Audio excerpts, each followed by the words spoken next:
எங்களுக்கு இன்றைக்கி மெசேஜில் புயல் அலர்ட் வந்திருந்தது. புயல் காட்டி வீசலாம், தோட்டத்தில் இருக்க ஜாமான் சக்கரெல்லாம் தூக்கி உள்ளே வைங்க, இங்கே அதை தூக்கி யாரும் இல்லாத மோதுனா நாங்கள் ஒன்றும் உங்களுக்கு கிளைம் பண்ண மாட்டோம்ட்டு இன்சூரன்ஸ் கம்பெனிக்காரன் மெசேஜ் போட்டவன். சாமான் சக்கட்டெல்லாம் பங்க கிடந்தது போங்கடான்ட்டு நான் ஓடி போய் பாதுகாப்பேன். என் குட்டி வாழை மரத்தில் ஒரே ஒரு வாழையில் கிளியாமல் கிடந்தது. பார்த்து பார்த்து ரசிப்பேன். அதில் இன்றைக்கு கிழிஞ்சிரும் புயலில். எழும்புற கடையில் ஒரு கிளிசல் விழுந்துட்டு இருந்தாலும் அதை வெட்டி கொண்டு உள்ள ஓடி வந்துட்டேன். நான் நேற்று ஒரு செமினார் அட்டென்ட் பண்ணேன்னு சொன்னேன் தானே. சனோத்தண்ட ஸ்கூலில் இருக்கிற அவற்ற கிளாஸ் பிள்ளைன்ற பேரண்ட்ஸை கூப்பிட்டு தான் இந்த மீடியாக்கள் இந்த குழந்தைகள லைஃப்பில் இவ்வளவு ஆதிக்கம் செலுத்துது. நெகட்டிவாக பாசிட்டிவாக, பெருசாக பாசிட்டிவாக இல்லை. அந்த பிள்ளைகளிடையே கேள்வி கேட்டு அந்த பிள்ளைகளோட பதில்களை வாங்கி அதில் போட்டு காட்டினவே. அதை விட கிரிமினல் பாலிஸ் அண்ட் பள்ளிக்கூடத்தில் இருக்கிற இது சம்மந்தப்பட்ட பெரும்புள்ளிகள் எல்லாம் வந்து அவங்களோட ஒப்பீனியனை சொல்லி கொண்டு இருந்தாங்க. என்ன நடக்குது உலகத்தில் அப்படின்ற மாதிரி.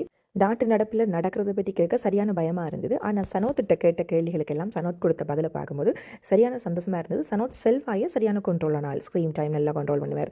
எப்போ படிக்கணும் அப்போ படிப்பார். படுக்கிற டைம் சரியாக இருக்கும். அதெல்லாம் அவர் அங்கே சொல்லியிருக்கார். அதை பார்க்கும்போது அதுவும் எனக்கு ஸ்பெஷல் ஹாப்பினஸ். என்னடா நான் ஒரு மீடியா இன்ஃப்ளூயன்சர். ஆனால் அவர் சொல்லியிருக்காரு, எங்கள் வீட்டில் எங்களுடைய அம்மா நிறைய டைம் எங்களோட பாவிப்பா கதைப்பா, எங்களுக்கு என்ன பிரச்சனை இருந்தாலும் நாங்கள் போய் அம்மாவோட தான் இருந்து கதைப்போம் என்று சொல்லியிருக்கார். நிறைய பிள்ளைகள் நாங்கள் கதைக்க பயம் வீட்டில் என்று சொல்லியிருக்கிறோம் கேள்வி கேட்ட கேள்விகளுக்கு.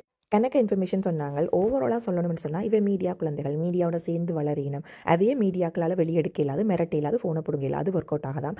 அவை என்ன மீடியாக்களை பார்க்கணும்ன்றதை நாங்கள் இருந்து அவையோட நிறைய நேரம் கதைச்சா அவையை கொஞ்சம் கண்ட்ரோலில் வச்சிருக்கலாம்னு சொன்னாங்க.